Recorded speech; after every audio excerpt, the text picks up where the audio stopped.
Hey everybody, Leap-A-Lot here. Echoes of the Plum Grove is advertised as a casual, cozy farm simulator where your decisions have consequences. Food decays quickly and you'll need to manage your hunger in order to survive. Illness can set in surprisingly quickly. And at the end of the day, you're living in a small town where everybody knows one another, for better or worse. Join me today as I take a crack at Echoes of the Plum Grove, though you'll notice I didn't make it quite as far as I expected. After taking a tour of the character creator, I ultimately landed on this swanky green ensemble, and of course I had to give myself a perfectly manicured beard. But then I was stuck with the first of many difficult decisions I would have to make in Echoes of the Plum Grove. You see, the game wanted me to choose both a first and a last name, and I am but one Leap-A-Lot. I toyed with the idea of Leap-O-Lot, which probably would have fit better, but it didn't feel right. So yeah, welcome to the world, Leap-A-Lot. Great start. I stomped my way out of the dressing room and straight down to the harbor where I felt a little concerned about the number of red-coated individuals keeping an eye on things. However, my fears were assuaged when I met my dear friend Timothy Tweed on our vessel. Timothy Tweed and I are apparently seeking a fresh start just beyond the horizon. Soon we'll occupy our own plot of land and begin our new adventure, and we never married. But now, I was 2 minutes into my recording, and it was time to raise the stakes. A storm overtook our ship, and Timothy and I clung to each other as the captain lost control of the wheel. Timothy Tweed started to tell me that if one of us were to perish in the storm, well, I don't know what he said after that, because that's when the storm swept me away and I found myself in an ad cut. This video is sponsored by Ubisoft and their game Growtopia. Follow the link in the description or the pinned comment below, download Growtopia, and use my code LEAPALOT to receive some exclusive items from Summerfest, Growtopia's biggest event of the year.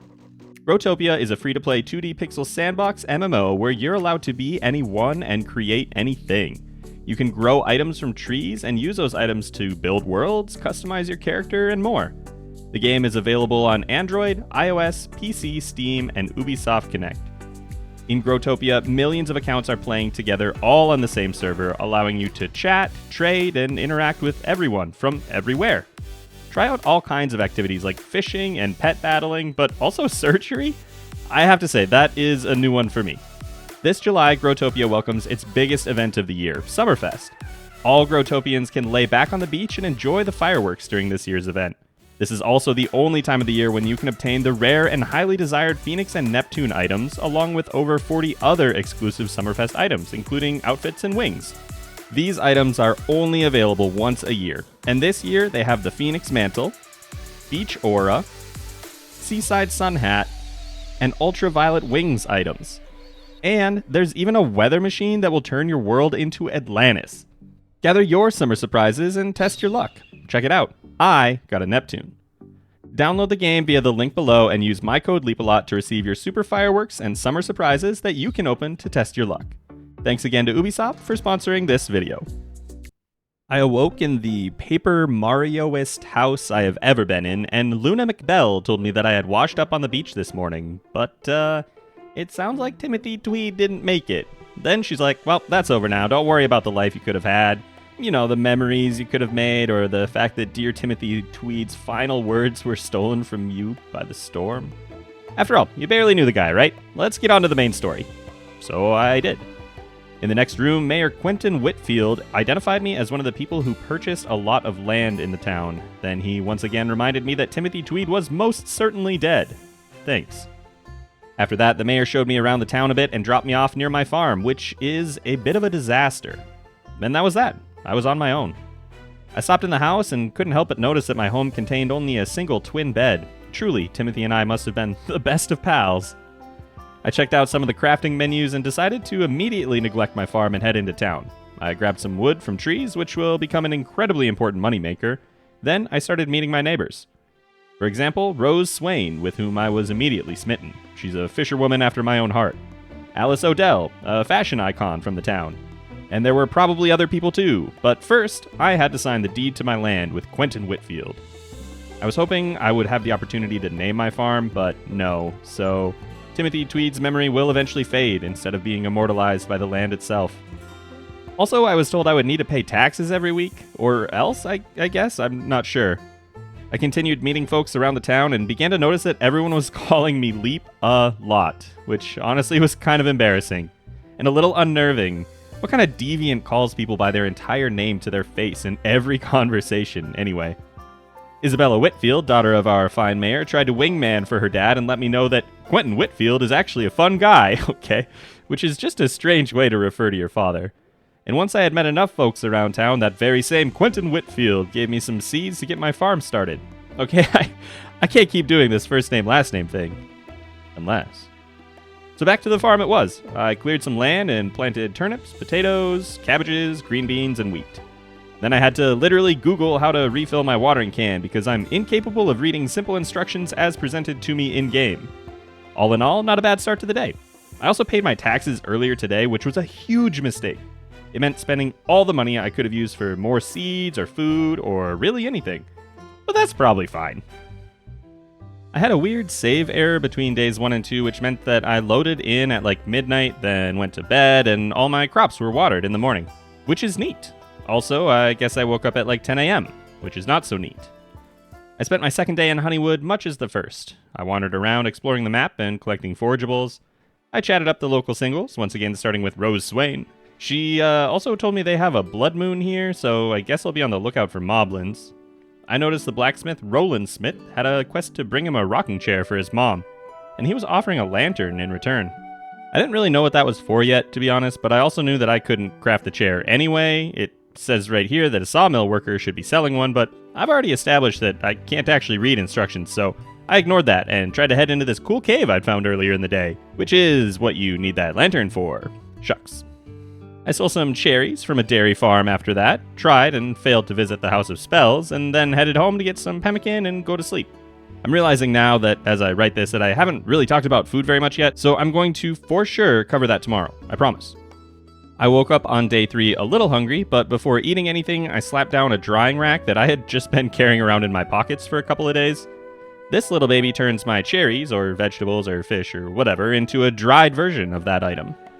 That's important because most everything in this game seems to decay over time, especially food. For example, the cherries that I picked from that other farm the other day would go off 3 days after being picked. But my pemmican I started with lasted for 21 days, an entire season in this world. And you'd need to keep eating to sustain yourself in this game, right? Unlike real life where photosynthesis has solved such problems. So I really needed to be careful about trying to dry food as much as possible, but also cook meals at my little pot, because raw ingredients hardly reduce your hunger at all. It's way more efficient to cook something first. Or honestly just sell wood and buy food from the villagers. Seriously, the wood economy in this game seems a little busted. By the way, I wouldn't realize that you don't have to just sit here staring at the cooking menu for a couple more days, but that's neither here nor there. Speaking of selling wood, I dropped some off with Rose Swain and bought a fishing rod, which I would experiment with later in the day after running a quick errand for the lovely Mabel Chesney. Fishing in this game is pretty neat. You basically just follow the fish with your WASD keys. Nothing too challenging, but it's an interpretation of the mechanic that I've never seen before, so I really enjoyed it. I managed to sell my admittedly paltry haul to Cat Hopkins, owner of the Sleeping Siren Inn, and also the owner of a very ominously placed portrait of the king. Yikes. I leveled up in fishing that night and uncovered the secrets of putting a worm on a hook. Brilliant. I had a bunch of turnips ready for me on day 4, and I learned that crops will sometimes drop seeds when you pick them. I actually got enough seeds just from picking my crops that I was able to plant an entire new batch of them, which honestly is so appreciated. Something I didn't really appreciate, and listen, this is my own fault, okay, was that watering stuff does feel like it takes forever. The animation just takes a while, and it's a big part of my morning. Now, like I said, no one forced me to plant 45 plants in my front yard, but I can't imagine expanding much further into this farm without some kind of upgrade or help or something. And I don't think that there are any sprinklers coming to save me, if we're being honest. Today, I grabbed some ice from the cold storage to keep my pockets nice and damp, and I sold the lovely Rose Swain some fish. I turned in a quest for Cat Hopkins at the inn, promised to find young Wilbur Kitt's toy soldier in the woods, then gave the teacher, James Hutton, some mushrooms that are probably safe for consumption. I bought and dropped off that rocking chair I mentioned a couple days ago, and Roland Smith asked me to find his mallet in the mines with the lantern he had just given me. Sure, yeah, you got it. Can I just say though, these mines are so claustrophobic. I actually get uncomfortable going in here, even with my lantern. So if that's what you were going for, Unwound Games, then yeah, you nailed it. Anyway, I found the mallet, but it was too late in the day to return it, so I just put it in my moist pockets and went to bed. I had a wedding invitation in my mailbox on day 5, and I actually recognized these guys. Jack Watt is one of the carpenters, and Jacob Ryle has the farm right next to mine. These guys are literally rubbing the death of Timothy Tweed in my face. This could have been us. It was a rainy day, which meant a break from the self-inflicted chores of watering everything, so I headed into town and gave that kid his toy back for 12 gold. The kid had nearly as much money as me, for real. I only had 14 gold before I gave him that toy. Then I dropped off some bread for Rose Swain, spent a little more time in the world's most uncomfortable mines, cooked up some survival salad, and yes, I still hadn't realized I could just walk away from the cooking pot. And then I just spent a few hours fishing with moderate success. I didn't really understand how bait worked yet, but I did have a growth moment, and I actually looked at the tutorial to figure out just how to use it. So there's that, at least. When I loaded up day 6, I woke up at like midnight, but I didn't realize it. So I went outside, and there was some kind of specter or spirit or something out there. I wonder who that could be. Oh well, back to bed. When I got up for real, I had some onions to harvest and replant, and I saw I had a new quest about some mysterious noises outside my house at midnight. I guess I was supposed to follow the ghost. I spent some time fishing for some quest fishies today before heading to Jack and Jacob's wedding. This was such a good opportunity to chat up all my neighbors that I don't normally see, so I made sure to visit with everyone, including the happy couple. And I noticed that Mayor Whitfield has 43,632 coins. That's like, I can't even fathom how much money that is in the game at this point, and he just carries that around with him everywhere he goes. I spent much of the rest of my day fishing, which actually meant I needed to drop off my fishing rod to be repaired by Roland Smith before it crumbled into dust. Then I traded Madeline Hutton, the daughter of the school teacher, some wood for a book, and I headed to my farm to confront the Midnight Ghost. There was something familiar about this particular spirit, but I couldn't quite put my finger on it. Was it his tweed jacket or his Timothy-like face? I just couldn't quite remember where I'd seen him before. Nevertheless, I followed the ghost all the way to the Shack of Spells, I think is what it's called, where Astra Vossen was out for a bit of a very suspicious midnight fish. She told me that she hadn't seen any ghosties, but she was looking for her locket, which is probably just beyond a broken bridge to the west of here. Sure, Astra Vossen. Sure.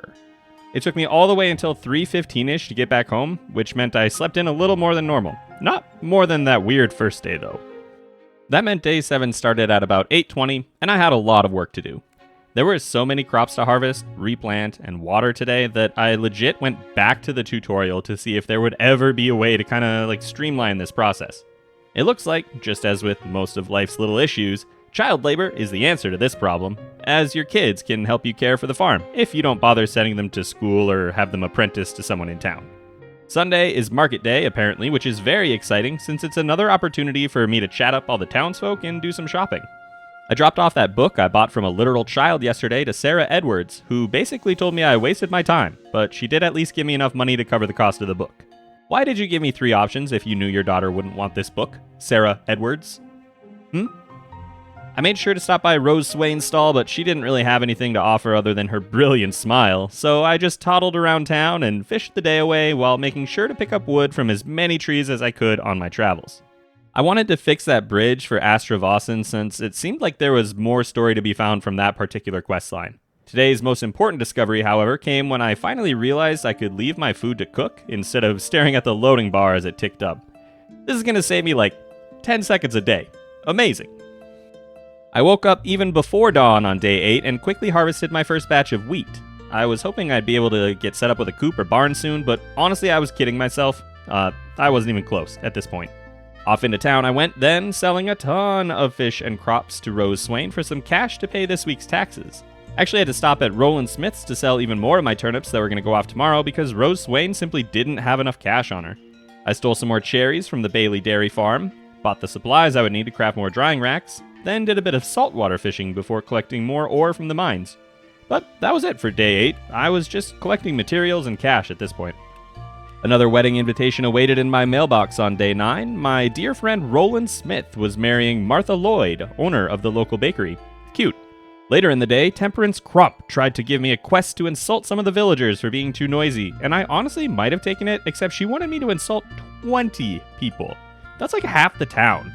I don't have enough friends here to be making enemies so soon, so I turned her down and instead went hunting for a lost comb for Miss Isabella Whitfield.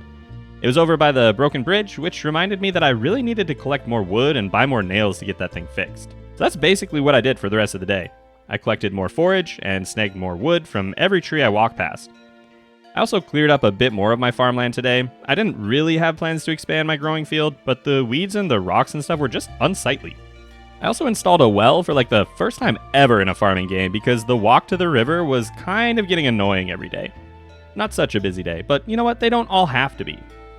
I started day 10 with letters from two of my closest friends in town. Rose Swain wanted me to catch some shrimp for her for a stuffed mackerel recipe, and Isabella Whitfield sent me a lovely bonnet, which I promptly equipped. Made me feel quite dapper. Today was when I started to figure out the lure system in Echoes of the Plum Grove. It's not so much that adding a lure makes you catch more fish, it's that having a specific lure lets you catch more of a specific fish. So having a net at the ocean let me catch shellfish, for example, which I needed for a quest. I stopped by the town hall for the marriage ceremony, and of course I chatted with all my neighbors, turning in quests and trading with the locals while we waited for the vows. I also made sure to interrupt the first kiss, and I even got a compliment from Quentin Whitfield on my new bonnet. Take that, happy couple. After the festivities, I went fishing for a while before heading home and realizing I had lots of herbs that would go off overnight. It always feels so wasteful to me to let things expire when I could sell or consume them. I mean, the tooltip specifically said maybe I shouldn't eat them, but I tried one, and it only gave me a dizzy condition. And, since I was going to bed soon, I scarfed down some more, hoping the timer for the condition would just tick down overnight, right? Sometimes my brilliance amazes even myself. I started the morning of day 11 by tending my fields, as I so often do, of course. I'd been on the island for half a season now, as there are only 21 days per season in this game, as I've mentioned, which honestly is kind of nice. But anyway, I've been here half a season now, and I still hadn't made any expansions to my farm. I was sleeping in my tiny bed, alone. I didn't have a coop or a barn, and though I'd built a well, my farm was otherwise largely unchanged. I say all that as if I'm about to do something grand about it today, but I did not. Instead, I gave Rose Swain an egg for breakfast, which she was not a fan of, actually, and I took a quest to find some starfish for Isabella Whitfield. I bought some nails and coal, which I'll use for a couple crafting projects later, and then spent the rest of the day fishing, mostly in vain, for those starfish, over by the lighthouse, where I actually started my journey in Honeywood. Before I tucked in for bed, though, I made sure to clean up around the farm a little bit, and especially to collect more wood for both crafting and for fixing the bridge out west to continue the story. I managed to get all of the wood I needed for that project today, but I was still short a few nails. I don't know if you've noticed this yet, but at the beginning of the game, at least, you really need to rely on the other villagers for a lot of things. Like, I am a farmer, first and foremost, and most of my money comes from my crops and the other odd jobs I do around town. We have a baker, a smith, a carpenter, etc., and I need to actually trade with those people to get what I need. I can't even make nails at home, and yet nearly every crafting recipe I have calls for them. I kind of like this reliance on specializing a little. It feels more like I have a piece in the fabric of the town instead of being the single contributor that kind of holds everything together. It makes me feel smaller and less important, sure, but in kind of a refreshing way. Anyway, just some food for thought as we continue into the back half of the first season of the game. I was up before the sun on the 12th, and after tending my field, I spent some more time managing my honestly pretty horrific inventory situation. I just mentioned yesterday that I needed to trade for items for crafting, and that included the things I would need to build a new chest. So I just consolidated some things for now before heading off into town. I bought 3 more nails from Daniel Hopkins, the child of Kat Hopkins, owner of the inn, mentioned her before. I think young Daniel is apprenticing with a smith because when I tried to trade with them, they had some nails and tools and whatnot. And because I was able to pick up 3 more nails today, I actually had enough to go fix up the bridge. I did stop for a visit with Rose Swain first, though, and I traded my basic wooden rod and some coin for a fancy iron rod that wouldn't break down as quickly. I was actually starting to feel like I was getting a handle on my financial situation from all of my crops and quests and forage and fishing, and it was kind of nice to just splurge on a big purchase, you know? After a quick trip to the Bailey farm to brazenly steal more of their cherries, I headed to the broken bridge and fixed it right up. On the other side was a little grotto with a waterfall and some cute but unharvestable sea stars. Oh, and mermaids, I guess. Shimmer made me feel like maybe the bridge was broken on purpose when she said, "Guess anyone can come to this cove now." And she straight up made me purchase Astravassen's missing locket. Not a great introduction to this new group of people, but I kinda don't really care. I still need to solve the mystery of that strange ghost I encountered.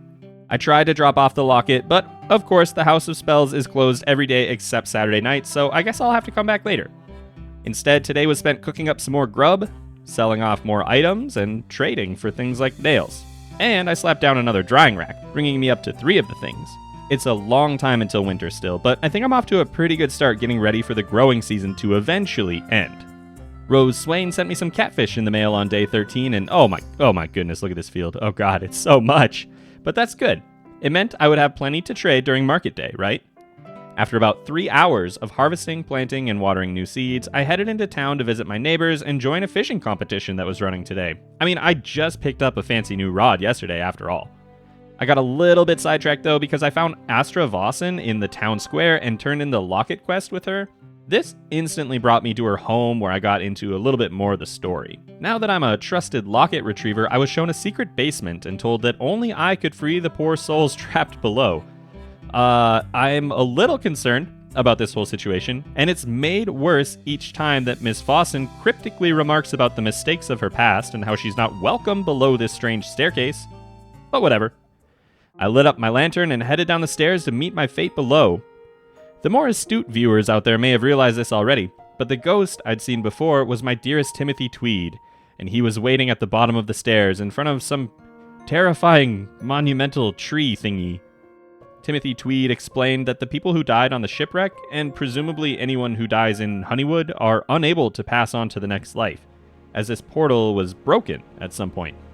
Astra Vossen can't, or won't, come down here for some reason, so it's up to me to fix things up so the dearly departed can move on. How do I plan to do this, you ask? Well, would it really be a farming sim if I didn't have to donate items to progress the story? These pedestals each need donations to complete, which in turn will free these souls from their purgatory on Earth by healing the grove, as in the Plum Grove. Probably. After my bittersweet reunion, I chatted with a few of the other ghosts and saw that I can complete quests for them to receive mana, which I'm guessing I'll learn about soon. I headed back up to Astra Vossen's potion room where I received careful instruction on how to create potions using mana and ingredients. For example, a turkey feather and 50 mana can produce a fleeting feet potion, which increases your walk speed for a long period of time. Very cool. Unfortunately, all this exposition meant that I was incredibly late for the fishing competition. I hustled back and did what I could, but it was all in vain, as I only had 2 hours compared to everyone else's 8. I didn't even place, but I did have enough points for a fish plushie, I guess. However, I was in such a foul mood that when I encountered Temperance Cromp later that day, I agreed to insult 20 villagers this time. I'm not proud specifically of what I did, but it kind of was a little funny to see everyone's cranky faces as I just walked around smiling like a little goober, if I'm being honest. I continued my insulting spree on day 14, specifically targeting as many children as possible. I mean, that can't possibly have any future ramifications, right? I made sure to skip over the mayor and his daughter though, and when I turned in my quest to Temperance Cromp, she gave me 5 pieces of coal for being so nasty. And honestly, yeah, that's fair.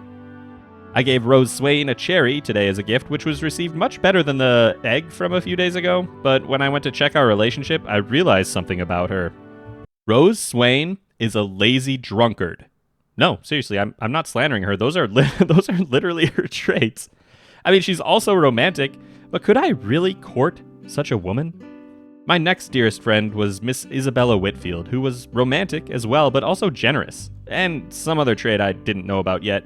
But surely, Miss Whitfield would be a better partner for such a hard-working man as I. But then, how could I question the relationship that had been growing between Miss Rose Swain and myself? I was torn. I went fishing for a while to quiet my doubts and bought a marriage bouquet from Emery Chesney at his market stall. But since I'd given Miss Swain a cherry earlier, I couldn't give her the flowers. Perhaps it was a sign. After that, I attended the funeral of Luna McBell.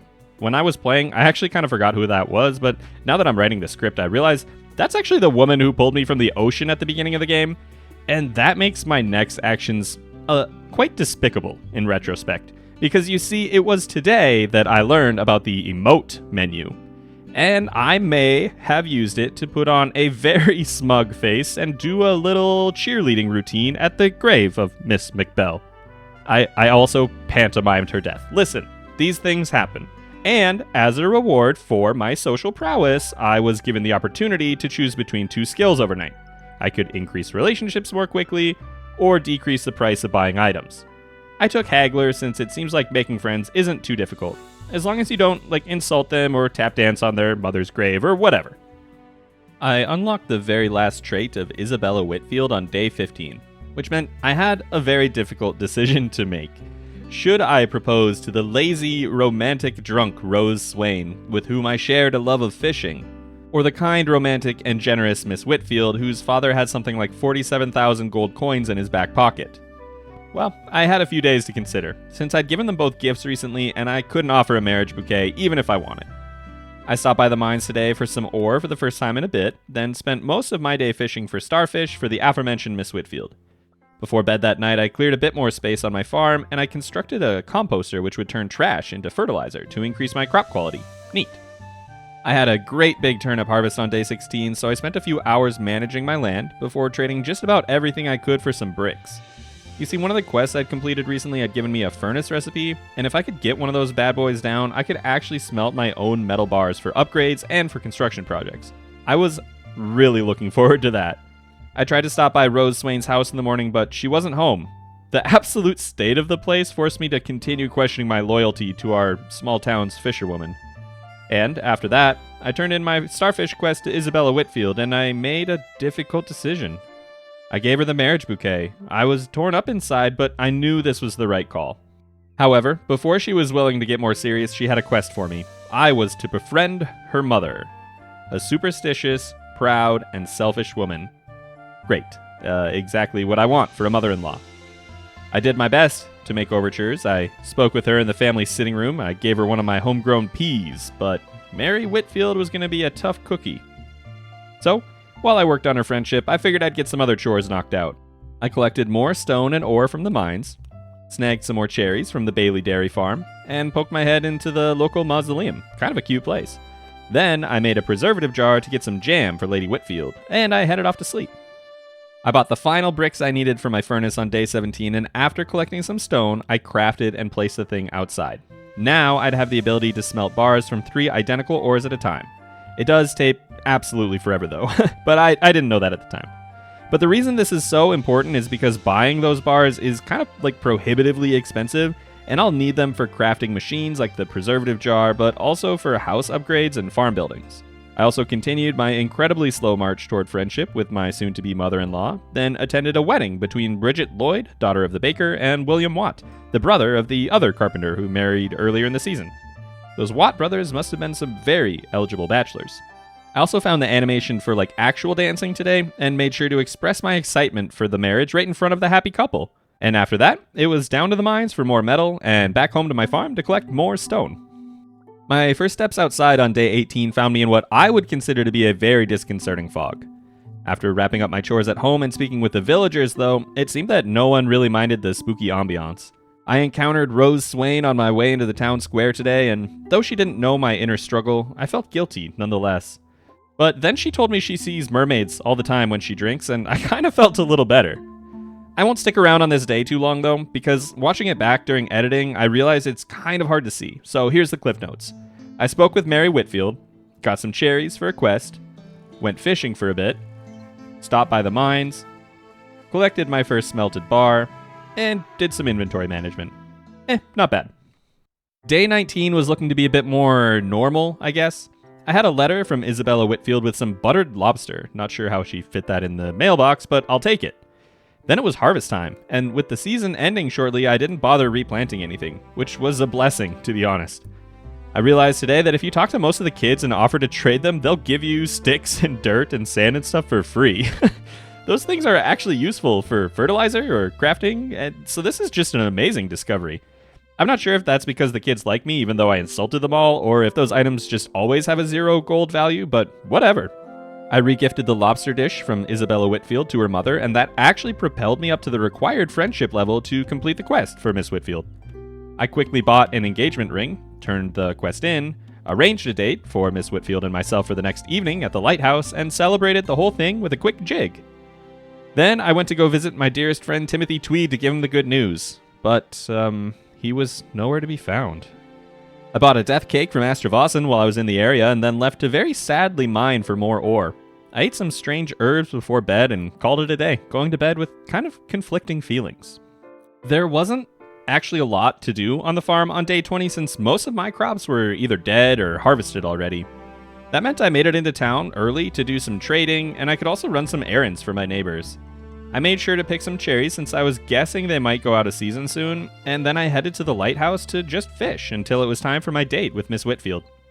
She showed up, right at 6, that's a good start, and told me that if I ever find myself in a pickle, to let her know, and that she would never abandon a friend.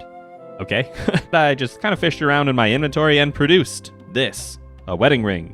And she told me she was flattered, but that it didn't seem right. I was devastated. After 20 whole days on the island, and probably, 5 days of actual courtship, she turned me down.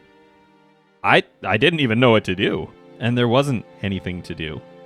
I put on my most saddest face, and I walked away into the darkness. Day 21 was the final day of spring. That meant it was the last day for my peas, though I believe the wheat will stay through summer. My carpenter friend Jack Watt sent me a mushroom wallpaper in the mail that morning, and I must say, nothing raises the spirits more than a good bit of decorating. It was so cute I almost forgot about my heartbreak. Almost. One of my neighbors, Agnes Bailey, gave me some shoes as a gift for our friendship, and that made me think that maybe a new wardrobe would help my hurt feelings. But the clothing shop was closed for the weekend. Shoot. Astravossen also gave me one of the fleeting foot potions, so it seems like maybe everyone knew about my poor spirits. Miss Whitfield herself tried to set an impossible task before me. She asked for 4 cabbages, knowing that they were out of season. How cruel could she be? I found a pirate ship in the bay during my trip through town, and I decided that maybe I could make a new life out on the sea. I mean, that didn't work out very well last time with Timothy Tweed, but at least they were very stylish folks. So stylish, in fact, that I bought an outfit from them and cast off my bonnet, a gift from Miss Whitfield herself. They still didn't let me join their pirate crew, though. I made a trip down to the echoes of the Plum Grove, probably, to drop off some eggs for a ghost, but that actually didn't give me enough mana to craft a new potion anyway, so I'll have to keep doing quests for them. Then I was kind of at a loss for what to do. I stopped by the mines to collect some more ore, cleaned up my farm a bit, and, I decided maybe I'll have some cake as a reward for all my hard work this spring. But it turns out, when something calls itself a death cake, you should probably take it seriously, because I immediately got a status effect called Death Imminent, and that's bad. I dug desperately through my chest at home for anything that might help. Strange weeds? Hot chocolate? Nothing, no. It was over. I sprinted into the town as fast as my tiny legs would take me, but that was it. I collapsed just outside the very map marker that Mayor Quentin Whitfield showed me on the first day in Honeywood. And that's how I did it. That's how I did not play 100 Days of Echoes of the Plum Grove, because I ate a cake that clearly advertised that it would kill me. And it did. Thanks, everyone. I'll see you in the next video.